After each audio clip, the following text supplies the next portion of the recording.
general ingene umugore ingene yiwe yikwa kurima akabagarira ibitoki umugabo ashoye urwagwe bidotsi ibintu niwe yikana wenyene umugore bashoye igitoki niwe acaca mu kabanya mugabo ivyo bintu nivyo ibintu rero twoza turevuriwa hanyuma rero tw'abagabo il faut prendre la masculinité positive cyose ndababesha umupfasoni harakwiye ko leta yorondera umuhinga kuri ivyo bibazo vya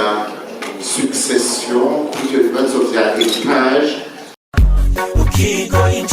Mama Kwizera inkuru y'umunezero sha amatwi nabiri urabona mu ntara ya Gitega hasigaye hari ikigo c'ubuvuzi kama citwa inshuti ya bose. Hewe gikora gute? Yo ikigo c'ubuvuzi kama inshuti ya bose gifasha barya abantu bose bagendana za ndwara niziyi yo nozidondagura nkazima. Urabona barya abantu bose bafise indwara y'igisukari gute hypertension amaso infection igitigu hepatite B na C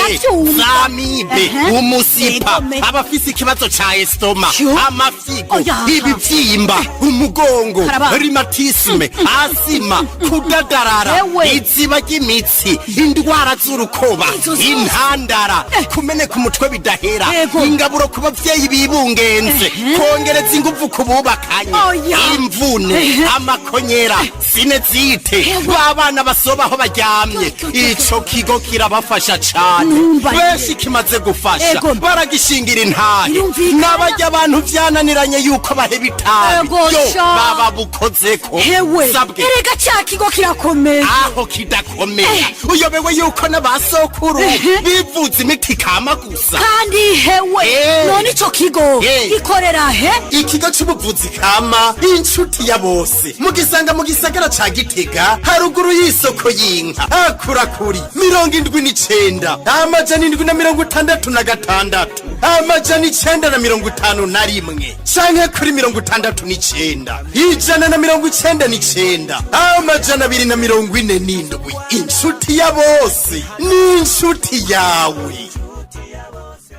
Turabashimiye mwebwe mwese muri ko munadukurikirana. Ihangiro ryacu ni ugutuma abarundi isinzi bashikirwa na buno butumwa bwiza bw'iterambere biciye mu biganiro tubashikiriza buri munsi kuri Agaciro Media. Ejo tubasaba rero nugira subscribe canke sabone kugira ngo dukwize umuryango w'abarundi barenga 100,000 bafashwa biciye muri bino biganiro.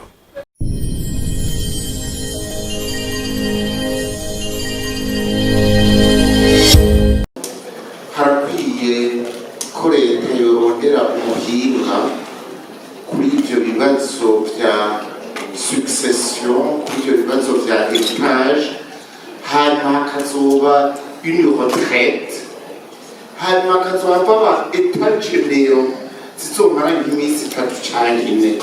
kuri ivyo bibazo kugira bive mu nzira kuko hari ibintu abantu tugira turenganya. Jewe umupfasoni wanje n'umunyabwiza ntibavuki mabukwe imbere yuko yitaba Imana narabakoranije n'abasaza we ndababwira nti mwebwe ko mwagiye kurongorwa yo mwarongowe mukaba mufise amazu bihebera urupangu basaza banyu babubake bahabe mugabo ntibazogurisha umunsi wogurisha muca mugabura tuca turabisiga mabukwe arasinya tujana no kwa noteri. Ubu rero ivyo bintu basaza babo niho baba ariko ntibakorako ntibishoboka. Reka rero ni ukuvuga ko hariho ibintu rero twoza turevuriwa hanyuma rero tw'abagabo il faut prendre la masculinité positive cyose ndababesha umupfasoni wanje akora muri Obere urupangu mfise rukomeye Bujumbu rwanditse ku mupfasoni wanje ivyo n'ivy'ukuri nibwo mfise rukomeye ruri ku izina ryiwe. Hanyuma rero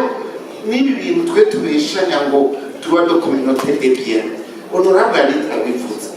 jewe turondereye hamwe n'umupfasoni titre de propriété inyanditseko hageze ko yipoteka ngo yari gwanje kandi twagize mariage dans un régime de communauté de biens. Ça n'a pas de sens. Nicyo gituma rero twogira izo discussion bikagira reka garuke ku bibazo bamajije ku vyerekeye ya réseautage novuga mu ikosa abantu tugira la pérennisation y'ibintu bashajeho ndemeye twakurikiranye ni ukuvuga on avait identifié avec l'ONU des productrices dans différentes provinces babadamu sur ibintu bitari bike dans le secteur agricole turabona quelques entreprises izi tubona zikomeye Brandi Saponoro n'izindi mugabo murazi yuko kenshi abarundi ntitugira un suivi na pérennisation twagize ku cerekeye isoko madame la Godelier Manirakiza de l'association des femmes rapatriées du Burundi yabajije muracaja kuri chambre de commerce harimo informaticien la centrale ya au rez-de-chaussée twarateguye application no ku telefone busanzwe turetse Android ni ukuvuga ko n'umuntu afise aka telefone gasanzwe gatonya il peut accéder à la plateforme twabigiriye cyane les petites femmes commerçantes hanyuma sinzi kumenya hari ikibazo cyona bacishwe nenda byari ivyo nyene ariko sino kugira mpeze muri iyo reflexion y'ivyo bintu bya droit successoral héritage hari ibintu tubimenya abapasori general ngene umugore ngene yiwe yitwa kurima akabagarira ibitoki umugabo ashoye urwagwe bidozi ibintu niwe yikana wenyene umugore bashoye igitoki niba acaca mu kabari nyamugabo ivyo bintu nivyo bandanye uko burya ugiye no kuraba nawe ugenda mu kamenge canke mu kinama ukabaza uti brochette ijana mwagurishije mwosanga 90 zariwe n'abagabo kandi umugabo ariko arya ivyo yakuye mu rugo urakoze